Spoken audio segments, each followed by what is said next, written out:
আসসালামু আলাইকুম।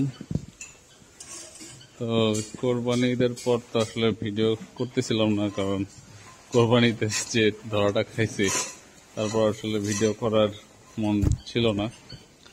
তো আজকে আসলাম, কালকে ডাক্তার আসছিল, গরুগুলো চেক করলো।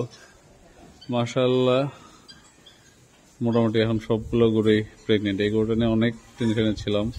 এটাকে ডাবল বীজ দেওয়া হয়েছিল, তারপরে কনসিভ করতেছিল না, বাট কালকে চেক করবো, দেখালে এটাও প্রেগনেন্ট।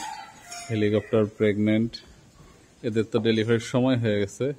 তবে ওর থেকে ভালো যেটা লাগতেছে, এই মাস দুয়েক আগে এই বাছুরটা হচ্ছে গিয়ে আমি লোকাল হাট থেকে কিনছিলাম 1.5 মাস আগে। তো যখন নিছি তখন মানে আমার মেয়ের জন্য নিছিলাম, মেয়ের যেহেতু হচ্ছে গরু খুব পছন্দ। এখন গতকালকে এটাকে ভালো করে আমরা পরীক্ষা করে দেখলাম যে এই বকনাটা হচ্ছে ব্রাহ্মা।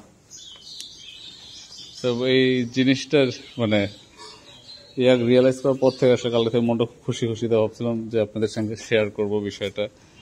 যে আমি শাহিওয়াল হিসেবেই কিনছিলাম, শাহিওয়াল। পরে হচ্ছে ডাক্তার কালকে এসে একে ভালো করে এর কান, মাথা, বডি সবকিছু চেক করার পর আমাকে বললো যে বেসিক্যালি এটা ব্রাহ্মা। তাই এটা আমরা খুব চিন্তায় ছিলাম যে ব্রাহ্মা কিভাবে আসলো, ব্রাহ্মা তো বাংলাদেশে ব্রিডিং হচ্ছে না। তারপরে যে হাট থেকে কিনছি, বদরগঞ্জ হাট, ওখানে হচ্ছে কিছু এআই টেকনিশিয়ান ইন্ডিয়া থেকে বীজ এনে হচ্ছে গিয়া ব্রাহ্মা বীজ দেয় লোকাল খামারিদেরকে। তো প্রবাবলি ওইখানকারই কোনো বীজ থেকে আসছে, খামারিও বোঝে নেই, এবং আসলে খুব কম দামে এই ব্রাহ্মা বকনা বাছুরটা পাইছি। তো দেখি, আর আমার এই বাছুরটা তো দেখতে দেখতে অনেক বড় হয়ে যাচ্ছে। এখন দেখি কি হয়। আর একটা ইন্টারেস্টিং জিনিস দেখাই, এই লাইনে তো সবগুলাই গাভী গরু, আর এই লাইনে ষাঁড় গরু। এখন বাছুর গুলা ওই পাশে না থেকে বাছুর ছেড়ে দেওয়া, ওই যে সব ভাই ব্রাদারদের সঙ্গে ওই যে চিপাই গিয়ে বসে আছে।